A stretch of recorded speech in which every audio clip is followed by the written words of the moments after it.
So, Mr. You know my name already, Peter, and I welcome you to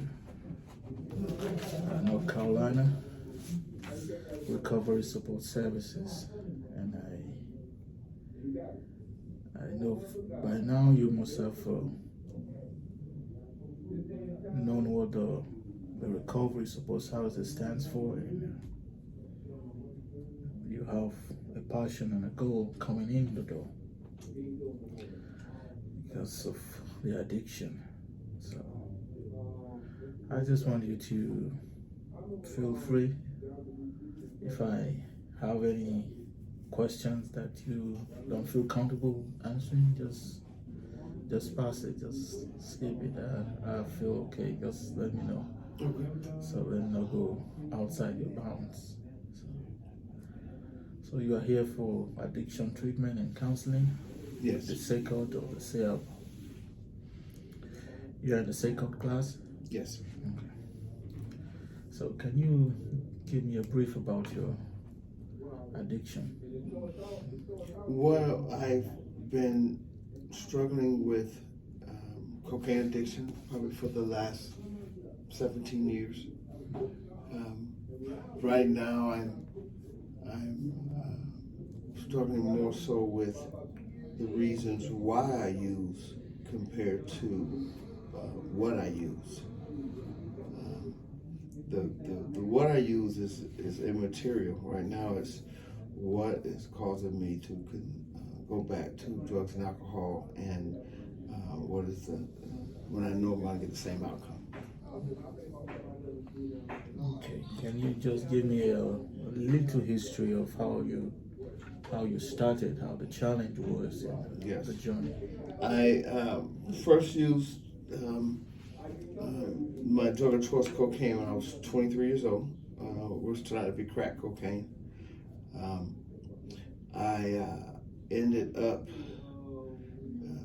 becoming fully addicted to crack cocaine probably within 2 years of that time frame, where I was using it on a daily basis.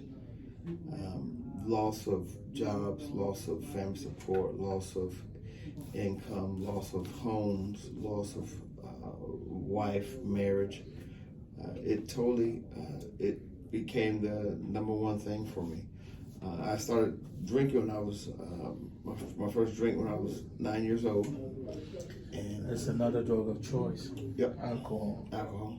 Okay. Those are the two. Alcohol and cocaine are two drugs that one generally leads to the other. The alcohol generally leads to the cocaine.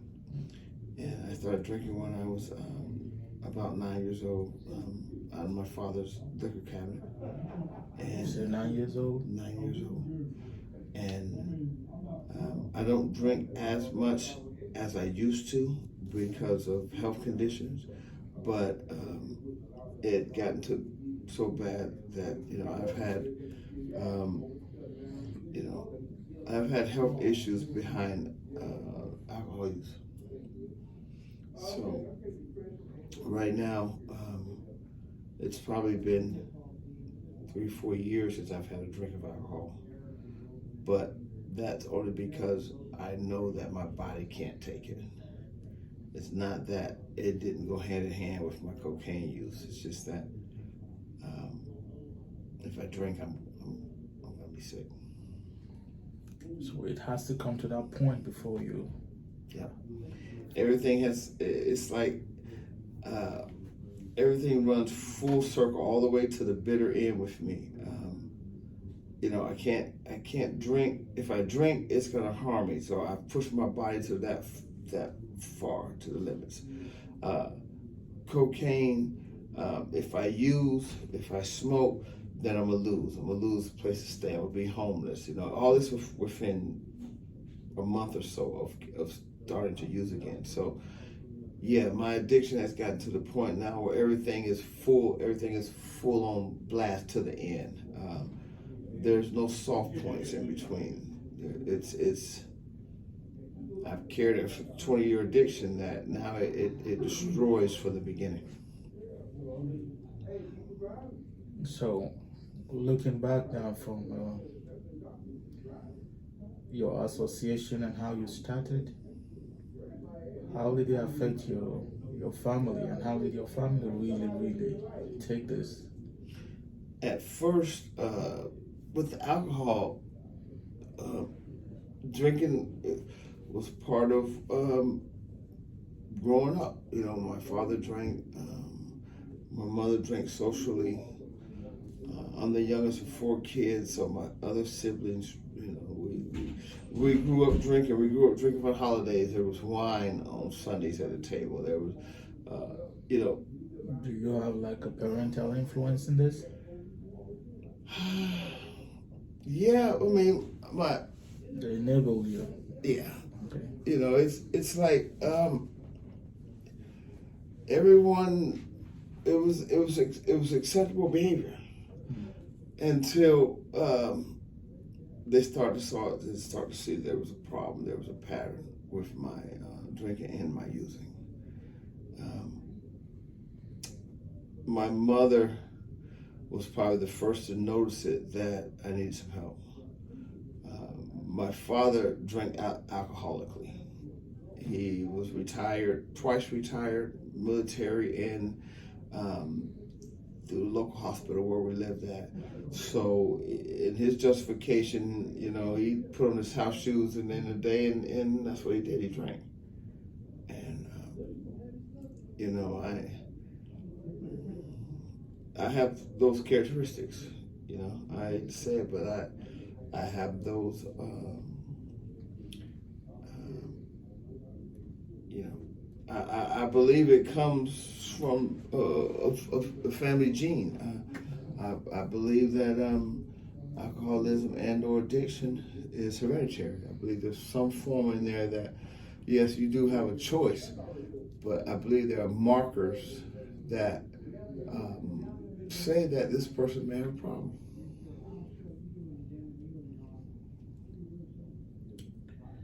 So the trauma play a part to you getting into crack use. Yeah. Crack cocaine was when I first used crack in the early '80s. Crack cocaine was an epidemic. It was out of control. And with that came violence and death and good times, bad times. You know, it primarily dictated the '80s as far as my life is concerned. For 10 years, from 1980 to probably 1985 to 1995, I've seen things that most humans shouldn't see.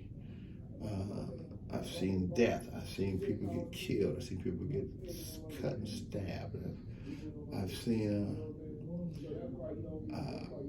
you know, I've seen things that traumatized me to the point where all I knew to do was to drink and drug to get some of that imagery out of my head. Now, yeah, there's other ways. You know, there's psychiatry and psychology and things of that nature, but at the time, that's just what I knew. How has it affected your relationship? I've been twice married and twice divorced because when drinking and drugging, it's the priority. It's what comes first. And it's sad to say, but my wife didn't matter, my kids didn't matter, my job didn't matter, employers, family. Those were secondary things compared to my next hit or my next high or the means and ways to obtain my next hit, my next high. If it meant the rent money had to go, then the rent money went. If it meant that I didn't go to work because I couldn't get up or had been up all night and couldn't function at work, and I didn't go. And thank God that my ex were smart enough to see that I wasn't healthy enough to be in a marriage or healthy relationship and raise healthy children. So they left, and I was grateful for that. As time goes on, I look back on it now. I'm grateful that they were strong enough to realize that this was a burning building that they need to get out of, because I was just going to bring them down.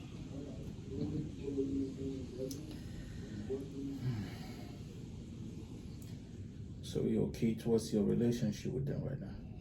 It's gotten better. I do speak with. I have 2 children. I do speak with my children on a regular basis. I speak with them once a week.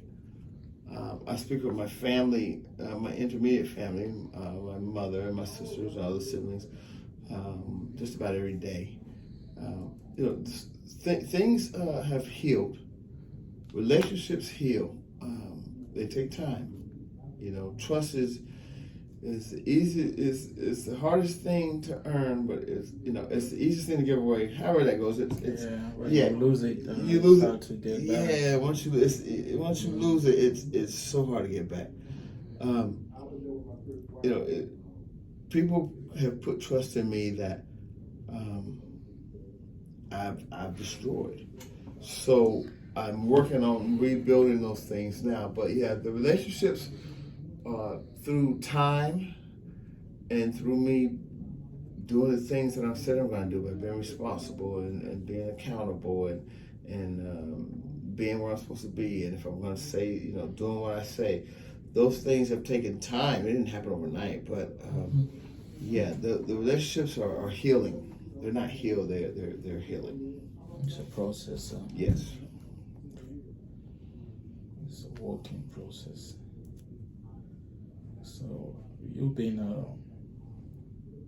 in recovery before? Yes. This is my 4th time since 1994 that I've attempted to seek some form of addiction counseling and or recovery treatment process. Yeah, I've tried the faith-based, and then I've done the treatment-based. So, 25, 30 years, I've attempted to get my life together. This is the 4th time. So, on every stage, what was the outcome? Well, the first couple of times, things went well. The first time I tried to get sober about 10, 12 years ago, I did well for a period of time, but it was for my ex-wife at the time, it was for my kids, and for my employer. And it was for the right reasons, but for all the wrong reasons. It was for the right reason because I needed to have gotten my life together. It was for the wrong reasons because I was doing it for everybody else but for myself. The second time, it was faith-based, where I went to a facility that they believed in the power of Jesus Christ. And that's a beautiful thing. I believe that too. But sometimes, God sends us other helping tools to get us to the next level. Absolutely. So, not only does he have his grace and his mercy and his ways, but he's also got people such as yourself and Mr. Bain, and then programs that help you get to the next level based on the information that you're willing to search out. And so then the third time it's been treatment based like this, and then now.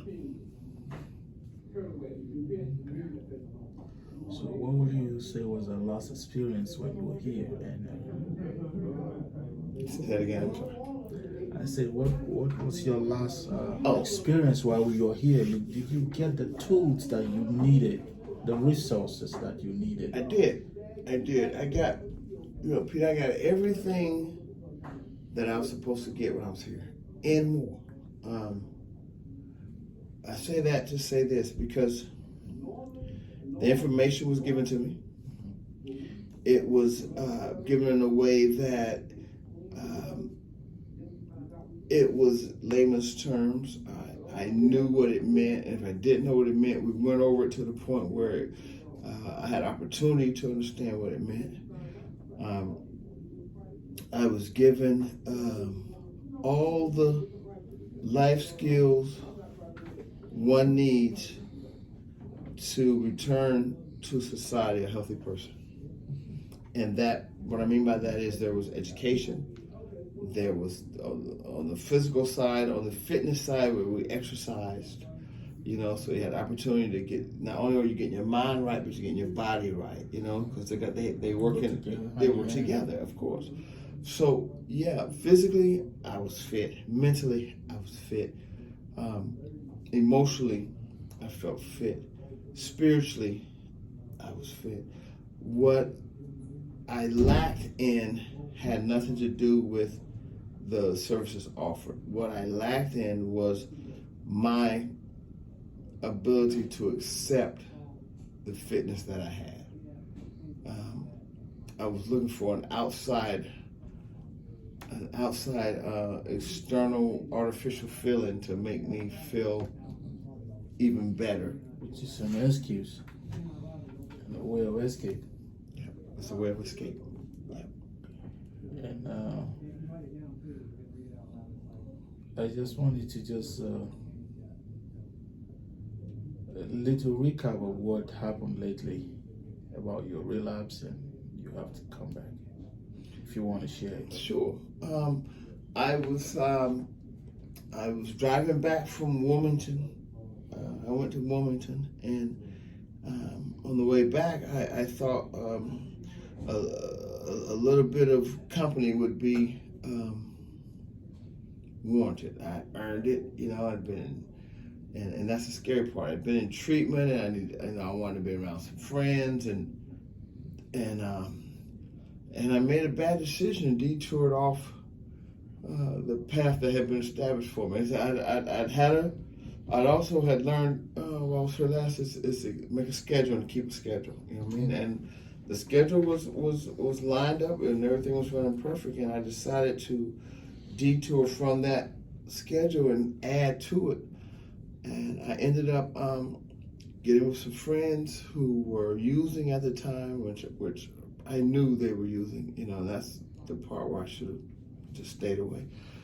But I ended up using, and several days later, I was unconscious in the vehicle, and I ended up, I was found by a store owner in the parking lot I was parked in, and he called the ambulance, and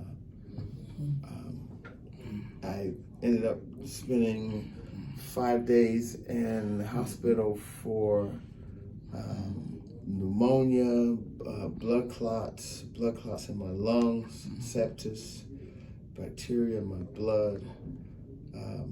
It's messed up. What a blessing to be sitting here today, because and even in my right frame of mind, because I woke up not knowing where I was at or what had happened. Thank God you're here. Amen. And always know that the doors of recovery are open. Yeah. Don't give up on yourself. Can't afford to.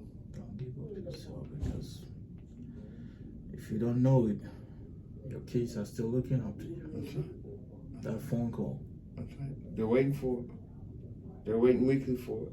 And others such as this program, and my parents and you, Reggie, and Mr. Bank, you guys have invested something in me. You know what I mean? You've invested time and energy and information, and you're looking for your return. You're looking for someone that you could say, hey, this guy, he's doing well. That strives with me, is that people have invested themselves in with their time and with their effort in my life. And now it's time for me to do my part. It's time for me to give them something back on their return. Yeah, but sometimes in life, that returns might not be your level of enough. Yeah. it's not really about any other person out there right now. It's about you. Yeah. Because you are the subject. Yeah. Yeah. And really, really want to encourage you that cocaine and alcohol has a limit. I was discussing with you earlier. You have to have that will to accept where you are. Mm-hmm. When you accept that will, that okay, my thoughts and processes and excuses cannot get the results. That's right. So the question lies, when is enough enough? Yeah. When's enough? So this season is another second chance. Mm-hmm. There'll be multiple chances. Mm-hmm. But this one might be a warning shot. Yeah. This is the one that woke me up. For 2 days you were in a car, nobody noticed you were there. Nobody. 2 days. How do you relate to that? 2 days. Out. Unconscious for 2 days. Because of the blood clots. That's what I would advise you, just take advantage of the mental resource we have here and pursue it. Dr. C, and make sure you hope we give you another appointment with him, because sometimes people dealing with substance not knowing that the major issue is the mental aspect of it. When the mental aspect of it is corrected, I think 50% of you going back to the streets will place an equilibrium of judgment, of say, okay, if I'm out there, how will my mind process it? Am I in the right place? Places, place and things, right place at the right time? Or is my mind playing tricks on me again? Right. So I just want to thank you, because your kids are waiting. Yes, they are. Even people you think they are your ex, they're still thinking about you and praying for you. You're still in their lives. Yeah. Always know that. Yeah. They never wished you away. Still trust them. Still build that relationship. Yeah. And deal with the trauma aspect of it all. Deal with it through your meeting with Dr. C. So let's center your recovery now on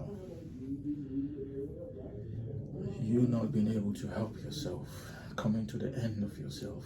Coming to the end of myself. Then what next? Yeah. Then what next? Yeah. So use the available tools and make sure that that 9-year-old boy has grown up to become a man. That's right. So when we're kids, we do and behave like kids. That's right. Now we become a man, we put away childish things. My favorite verse. You know that. I want to urge you that you can do this. My favorite verse. You can do this. Yes. I really thank you for your time. Sure. And now Carolina Recovery Support Service have everything open for you to take advantage of. Make the best use of it this time. Well, And now I assure you the lines are open. You're not a stranger anymore, you're family. So that's right. That's right. I thank God for what you achieved here the last time you were here. Can you just give me a brief of what? Because you went through a lot, but yeah, I did. You fixed a lot of stuff before you left. I ended up, I went and I studied online and got my CDLs. While you recovered? While I was recovering. So I have a Class B CDLs right now. which I drive for Amazon. I got hired through Amazon. While you were here. Go Triangle and Amazon both competed to hire me. So, yeah, I sponsorship. I mean, I got some things accomplished. I just kind of looked for some sprinkles to put on top of the donut. That's what Mr. Bain put it. You know what I mean? Yeah. When I should have just took the donut the way it was. You know what I mean? There's nothing wrong with what had been accomplished. That's your testimony right there. Just hold on to it. Just hold on to it. There's nothing wrong with what had been accomplished. Nothing. I wanted to add to it, and that's the selfish self-centeredness of my disease. Is that I wasn't. I didn't accept what had been accomplished. I wanted to add more to it, and it almost cost me my life. So always know you can cross this bridge this time. Yeah. And burn the bridge. Burn that bridge behind me. Yeah, Yes, I have to. It's destroying me. Absolutely burn the bridge. And delete what you need to delete. Do away with what you need to do away with. Just have a new circle of friends. Yeah. Amazon is an open way for you to really, because they take it seriously. Yeah. They don't play with anything addiction, more especially when you'll be working on equipment. No, when I'm driving their vehicles too, and they, it's like they, they've been gracious. They've given me the necessary time off so I can heal. But, I still have to be, I'm sorry, it's hard for me to breathe. I still have to be accountable to them as my employer, Once again, there's things I gotta do. Well, thank you very much, and I look forward to this new process. Thank you, Pete. This second chance. You're welcome. Do you have any question for me, buddy? No, sir. It's thank you for allowing me the opportunity to even put some things out there so that I can see it as well. When you say things, you can see. You can lay it out so you can see it. So, thank you. You can do this. Come do it. Appreciate you. Yes, sir. God bless. Okay, bye for now.